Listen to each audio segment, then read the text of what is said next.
Kas man yra laimė? Laimė tai potyris amžinybės. Ateina toks žodis nemirtingumo. Tai suvokimas vidinės prigimties.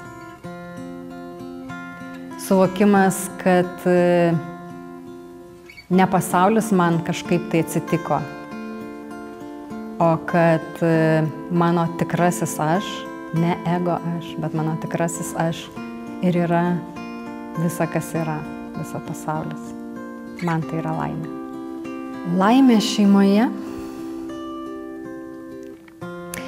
Turbūt norėčiau nuo tokio palyginimo, pavyzdžio gal pradėti.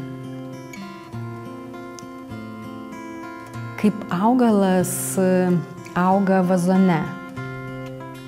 Jį įtakoja daug kažkokių tai veiksnių, tačiau pats artimiausias jam yra tas vazonas ir ta dirva, kuriame jis yra. Tai gal šeimą aš vadinčiau tą pirminę dirvą.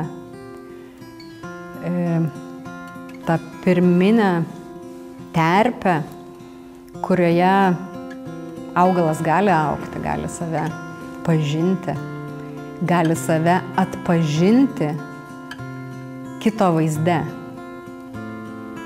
Tai labai mums paprasta būti galbūt laimingiems vieniems, bet ta laimė, geometrinė progresija auga, kada jinai nuo mūsų pačių atsispindi šeimos nariuose ir kai nuo šeimos narių tie atspindžiai liejasi į mūsų širdį. Tai